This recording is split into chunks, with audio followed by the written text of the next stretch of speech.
was alluding to, the court has dismissed an application by the independent candidates to have the election postponed. The IEC won't allow them to stand for positions in the National Assembly or provincial legislatures if they are not part of existing parties. For more on this, reporter Moloko Moloto is live for us at the Constitutional Court in Braamfontein here in Johannesburg. Moloko, good afternoon to you. So who are these independent candidates?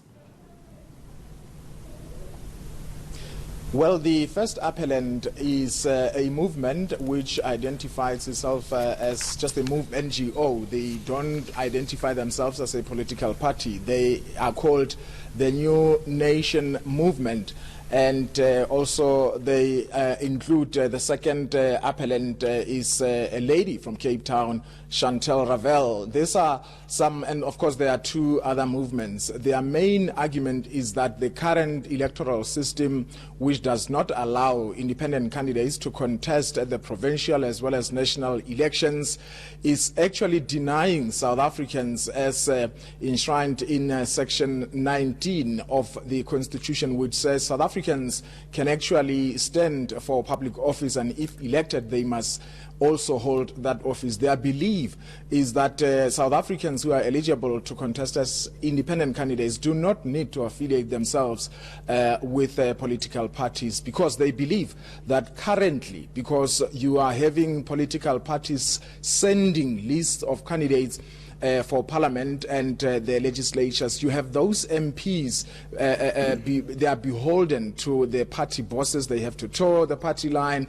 and they are unable to vote with their conscience. And as a result, they believe that Section 57A of the Electoral Act, which does not allow the independent candidates to contest at the provinces and nationally, they say it is constitutionally invalid. It was always a long shot as far as the appellants were concerned, but in handing down the decision, what then did the Constitutional Court have to say?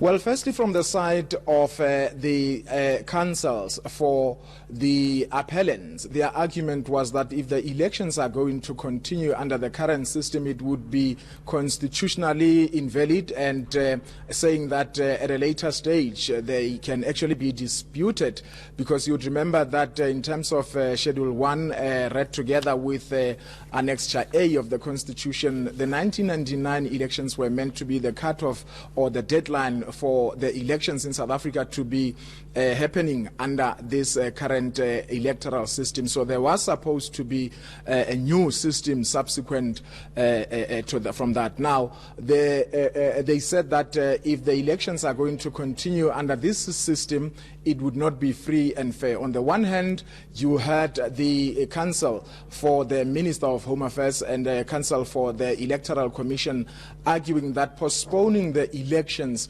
would not be in the interest of the voters and of justice, because the appellants were arguing that if the IEC cannot provide a special ballot for them for these elections, then the Constitutional Court must postpone the elections. So the Constitutional Court then, when they came back after adjournment, they said that the appellants failed to make a compelling case, but they did not necessarily dismiss their case altogether. They said that their case will be heard on the 15th of November, and for now, the elections will continue under the current system. All right, live at the Constitutional Court, Moloko Moloto, thank you. The election will be peaceful. That's according to the government security